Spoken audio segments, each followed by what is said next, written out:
BBC বাংলার অধিবেশন প্রবাহতে আপনাদের স্বাগত। আজ আপনাদের সাথে লন্ডন স্টুডিও থেকে আছি মানসী বড়ুয়া।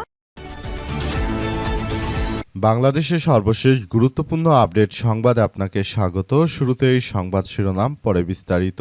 প্রথমেই জানাবো, কালীগঞ্জে এনসিপির জুলাই বিপ্লবীদের মহাসমাবেশ সোমবার।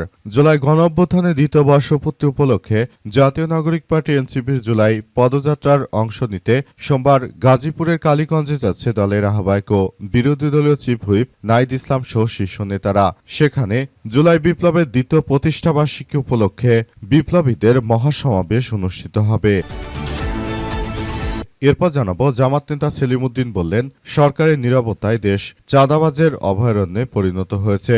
রাজধানীর গুলিস্তানে চাঁদাবাজের প্রতিবাদে আয়োজিত ব্যবসায়ীদের মিছিলে বিএনপির সন্ত্রাসী চাঁদাবাজদের হামলার তীব্র নিন্দা ও প্রতিবাদ জানিয়েছে বাংলাদেশ জামাত ইসলামের ঢাকা মহানগর দক্ষিণের আমির এবং ডিএনসিসির মেয়র পদপ্রার্থী সেলিম উদ্দিন। তিনি বলেছেন, অবিলম্বে হামলায় জড়িত বিএনপি সন্ত্রাসীদেরকে আটক করতে হবে। এবারে জানাবো, জামাত নেতা সম্রাট হত্যাকারীদের দৃষ্টান্তমূলক শাস্তি দিতে হবে বলেন জামাতের সেক্রেটারি অধ্যাপক মিয়া গোলাম পরোয়ার। দুপাচিয়ায় জামাত ইসলামের নেতা সম্রাট হোসেন বাপ্পা হত্যার তীব্র নিন্দা ও দোষীদের দৃষ্টান্তমূলক শাস্তির দাবি জানিয়েছেন দলটির সেক্রেটারি জেনারেল মিয়া গোলাম পরোয়ার। আজ গণমাধ্যমে পাঠানো এক বিবৃতিতে তিনি এই দাবি জানিয়ে বলেছেন যে 25শে জুন দুপাচিয়া উপজেলার ভেলুরচক গ্রামে বিএনপি নেতা আব্দুল করিম আকন্দের ভাড়াটে সন্ত্রাসীরা জামাত ইসলামের যে নেতাকে হত্যা করেছে তার দৃষ্টান্তমূলক শাস্তি দিতে হবে। এদিকে সরানো হচ্ছে 5ই আগস্টের আগের 169 পুলিশ সদস্যকে সচিবালয়ে নিরাপত্তা বলয়। জুলাই গণঅভ্যুত্থানের পর রাষ্ট্র নিরাপত্তা কাঠামো পুনর্বিন্যাসের অংশ হিসেবে বাংলাদেশ সচিবালয় নিরাপত্তা বলয়ে ব্যাপক পরিবর্তন আনা হচ্ছে। জানানো হয়েছে যে 5ই আগস্টের আগে 2024 সালে শেখ হাসিনা যেসব পুলিশ সদস্যদেরকে নিয়োগ দিয়েছিলেন তাদের সবাইকে সেখান থেকে সরিয়ে দেয়া হবে। কারণ হিসেবে বলা হচ্ছে যে আসলে শেখ হাসিনার নিয়োগকৃত পুলিশ থাকতে পারবে না। এবং সর্বশেষ জানাবো, মার্কিন যুক্তরাষ্ট্রের প্রেসিডেন্ট ডোনাল্ড ট্রাম্প বললেন, এত যুদ্ধ থামালাম তবুও একটা নোবেল পেলাম না। যুক্তরাষ্ট্রের স্বাধীনতা 250তম প্রতিষ্ঠাবার্ষিকী উদযাপন উপলক্ষে দক্ষিণ ডাকোটার মাউন্ট রাশমোরে দেওয়া ভাষণে আবারও নোবেল পাওয়ার তীব্র আকাঙ্ক্ষার কথা জানিয়েছেন যুক্তরাষ্ট্রের প্রেসিডেন্ট ডোনাল্ড ট্রাম্প। তিনি বলেছেন যে, আমি এতগুলো যুদ্ধ থামিয়েছি, তারপরও আমি একটা নোবেল পাচ্ছি না। আমি আসলে একটি নোবেল পেতে চাই, কিন্তু নোবেল আমাকে দেয়া হচ্ছে না বলে তিনি আক্ষেপ প্রকাশ করেছেন। প্রিয় দর্শক, এতক্ষণ শুনছিলেন সংবাদ শিরোনাম, এবারে বিস্তারিত। তবে তার আগে বন্ধুরা, অনুরোধ থাকবে এই সংবাদটিতে একটি লাইক দিন। এই চ্যানেলে আপনি নতুন হয়ে থাকলে আমাদের সংবাদটি দেখতে দেখতে চ্যানেলটি সাবস্ক্রাইব করে কমেন্ট করে আপনার মূল্যবান মতামত কমেন্ট বক্সে জানিয়ে দিন। আর বন্ধুরা, গাজা যুদ্ধে আপনি যদি নিরীহ ফিলিস্তিনিদের ভালোবেসে থাকেন, কমেন্টে ইয়েস লিখে পুরো বিশ্ববাসীকে আমাদের এই তাজা আপডেটটি দেখার সুযোগ করে দিন। এবারে বিস্তারিত। কালীগঞ্জে এনসিপির জুলাই বিপ্লবীদের মহাসমাবেশ সোমবার। জুলাই গণঅভ্যুত্থানের দ্বিতীয় বর্ষপূর্তি উপলক্ষে জাতীয় নাগরিক পার্টি এনসিপির জুলাই পদযাত্রার অংশ নিতে সোমবার গাজীপুর কালীগঞ্জে যাচ্ছে দলের আহ্বায়ক ও বিরোধী দলীয় চিফ হুইপ নাহিদ ইসলাম সহ শীর্ষ নেতারা। একই দিনে বিকাল 4টায় কালীগঞ্জ বাস স্ট্যান্ড এলাকায় অনুষ্ঠিত হবে জুলাই বিপ্লবীদের মহাসমাবেশ। সমাবেশে প্রধান অতিথি হিসেবে উপস্থিত থাকবেন জুলাই গণঅভ্যুত্থানের সময় এক দফার ঘোষক ও এনসিপির আহ্বায়ক নাহিদ ইসলাম এমপি। বিশেষ অতিথি হিসেবে উপস্থিত থাকবেন এনসিপির সদস্য সচিব আক্তার হোসেন এমপি, মুখ্য সংগঠক উত্তরাঞ্চল শারজিস আলম, মুখ্য সংগঠক দক্ষিণাঞ্চল হাসনাত আব্দুল্লাহ এমপি, জাতীয় যুব শক্তির সভাপতি অ্যাডভোকেট তারিকুল ইসলাম, সাংগঠনিক সম্পাদক রিফাত রশিদ, এনসিপির কেন্দ্রীয় যুগ্ম মুখ্য সংগঠক অ্যাডভোকেট আলী নাসের খান, গাজীপুর জেলা বিএনপির এনসিপির আহ্বায়ক ও কালীগঞ্জ উপজেলা পরিষদের চেয়ারম্যান প্রার্থী এম সোহাইব, গাজীপুর মহানগর এনসিপির সদস্য সচিব সহ আরও বিভিন্ন পর্যায়ের নেতৃত্ববৃন্দরা। তারা মূলত জানাচ্ছে যে কোনো মূল্যে এই বর্তমান সময় যে ধরনের সন্ত্রাসী কার্যক্রম দেশ জুড়ে চলমান রয়েছে সেটিকে প্রতিহত করতে হবে। জুলাই গণ অভ্যুত্থানের আকাঙ্ক্ষাকে ধারণ করে তারপর চলতে হবে। দেশটাকে সুন্দরভাবে গড়ে তোলার মধ্য দিয়ে জুলাইয়ের আকাঙ্ক্ষাকে ধারণ করার মধ্য দিয়ে মূলত নতুন বাংলাদেশ গড়ে তোলা এই মুহূর্তে সময়ের দাবি বলে তারা উল্লেখ করেছে। নতুন করে বাংলাদেশটাকে সুন্দরভাবে গড়ে তোলার মধ্য দিয়ে আসলে সবাইকে এগিয়ে আসতে হবে বলে উল্লেখ করা হয়েছে এবং আরো বলা হয়েছে যে নতুন করে সুন্দর ও সমৃদ্ধির একটি আধুনিক বাংলাদেশ এই মুহূর্তে গড়ে তোলা সময়ের ব্যাপার এবং সেটি গড়ে তোলা হচ্ছে। নতুন করে বাংলাদেশটাকে সুন্দরভাবে গড়ে তোলার মধ্য দিয়ে সবাইকে এগিয়ে আসতে হবে বলে উল্লেখ করা হয়েছে। জামাত নেতা সেলিম উদ্দিন বললেন যে সরকারের নীরবতায় দেশে দেশে চাঁদাবাজের সংখ্যা বৃদ্ধি পাচ্ছে। রাজধানী ঢাকায় হঠাৎ করে কাল ব্যবসায়ীদেরকে কুপিয়েছে বিএনপির চাঁদাবাজ বাহিনী। এই চাঁদাবাজ বাহিনীদের অত্যাচারে অতিষ্ঠ হয়ে পড়েছে দেশের মানুষ। দেশের যেখানেই যা হচ্ছে সেখানেই তারা চাঁদাবাজি, রাহাজানি, সন্ত্রাসী এমন কোনো ঘটনা নেই যেটি তারা করছে না।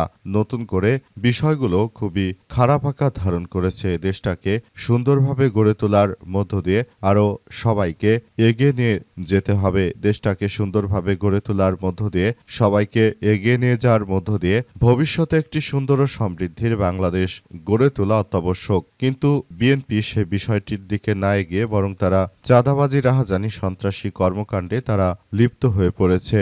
বিষয়গুলো বাংলাদেশ জামাত ইসলাম কখনোই বিএনপির এই সন্ত্রাসীদেরকে ছাড় দেবে না। তাই আজ মাঠে নেমেছিল বাংলাদেশ জামাত ইসলামের নেতৃত্বাধীন ব্যবসায়ী সংগঠন সহ সাধারণ ব্যবসায়ীরা। তারা গুলিস্তানে বিশাল আকারে সমাবেশ ও বিক্ষোভ মিছিল করেছে। এই ঘটনায় তারা লাঠিসোঁটা নিয়ে মাঠে নেমেছিল। তখন আর বিএনপির কোনো চাঁদাবাজকে মাঠে দেখা যায়নি।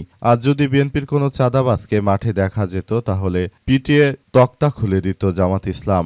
নতুন করে বিএনপি সারা দেশ জুড়ে যেভাবে চাঁদাবাজি, রাহাজানি, সন্ত্রাসী কার্যক্রম শুরু করেছে সেটা আসলে কোনোভাবেই মেনে নেওয়া যায় না। বিষয়গুলো সবার জন্য খুবই গুরুত্বপূর্ণ একটি অধ্যায় হিসেবে আবির্ভূত হচ্ছে। সবাইকে এখনই এসব বিষয়গুলো নিয়ে খুব সতর্কতার সহিত কার্যক্রম চালিয়ে যেতে হবে।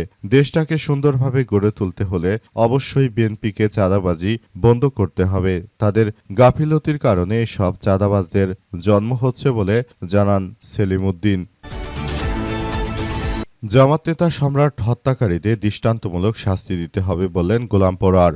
দুপচায় জামাত ইসলামের নেতা সম্রাট হোসেন বাপ্পা হত্যার তীব্র নিন্দা ও দোষীদের দৃষ্টান্তমূলক শাস্তির দাবি করেছেন বাংলাদেশ জামাত ইসলামের সেক্রেটারি জেনারেল অধ্যাপক মিয়া গোলাম পরোয়ার। আজ গণমাধ্যমে পাঠানো এক বিবৃতিতে এই তথ্য নিশ্চিত করা হয়েছে। তিনি বলেন যে গত 25শে জুন দুপচাইয়া উপজেলার ভেলুরচর গ্রামে বিএনপি নেতা আব্দুল করিম আকন্দের ভাড়াটে সন্ত্রাসীরা জমি সংক্রান্ত বিরোধের জেরে যেভাবে রফিক আকন্দ তার পরিবারের উপর সশস্ত্র হামলা চালিয়েছে তা অত্যন্ত নিন্দনীয় ঘটনা। বিএনপি সন্ত্রাসীদের এই ধরনের চাঁদাবাজি, রাহাজানিতে দেশের মানুষ এখন অতিষ্ঠ হয়ে পড়েছে।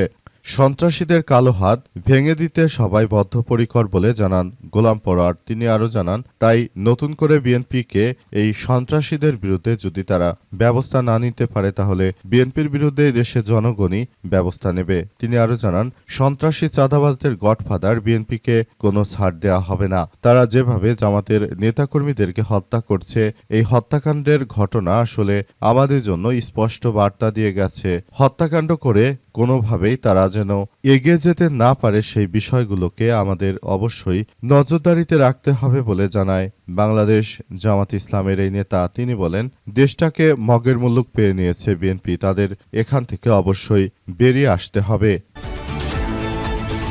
সরানো হচ্ছে 5ই আগস্টের আগের 169 পুলিশ সদস্যকে।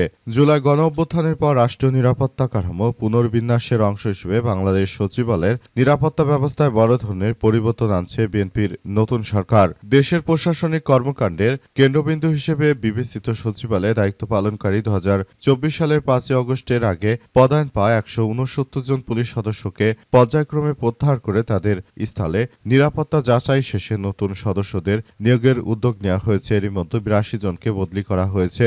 একই সঙ্গে দর্শনার্থী নিয়ন্ত্রণ, ডিজিটাল পরিচয় যাচাই বাছাই, অতিরিক্ত সিসিটিভি ক্যামেরা স্থাপন, গেট ব্যবস্থাপনা পরিবর্তন এবং ভিজিটর ম্যানেজমেন্ট আধুনিকায়নের মতো একাধিক পদক্ষেপ বাস্তবায়ন করছে স্বরাষ্ট্র মন্ত্রণালয়। সংশ্লিষ্টরা বলছেন যে এগুলো কোনো তাৎক্ষণিক ঘটনার প্রতিক্রিয়া নয়, বরং সচিবালয় নিরাপত্তায় দীর্ঘমেয়াদী আরও কার্যকর প্রযুক্তি নির্ভর ও জবাবদিহিতামূলক করার উদ্যোগ। সংশ্লিষ্ট সূত্র থেকে জানা গেছে যে গত মাসে স্বরাষ্ট্র মন্ত্রণালয় সচিবালয় নিরাপত্তা শাখা থেকে পুলিশ মহাপরিদর্শক আইজিপির কাছে একটি চিঠি পাঠানো হয়। সেখানে সচিবালয় নিরাপত্তায় নিয়োজিত পুলিশ সদস্যদের পদায়ন পর্যালোচনা করতে দেখা যায় 2024 সালের 5 আগস্টের আগে দায়িত্ব পাওয়া উল্লেখযোগ্য সংখ্যক সদস্য এখনও একই দায়িত্বে রয়েছে। চিঠিতে বলা হয়েছে যে সচিবালয়ের বিভিন্ন প্রবেশদ্বার, মন্ত্রণালয় ও বিভাগের সংবেদনশীল দপ্তর এবং জ্যেষ্ঠ কর্মকর্তাদের নিরাপত্তা আয়োজিত এসব সদস্যকে পর্যায়ক্রমে প্রত্যাহার করে সিকিউরিটি ক্লিয়ারেন্স পাওয়ার নতুন দক্ষ সদস্যদেরকে আসলে নিয়োগ দিতে হবে। যারা শেখ হাসিনার সময় মোট কথা নিয়োগ পেয়েছিলেন তাদের সবারই নিয়োগ বাতিল করে দিবে বিএনপি সরকার।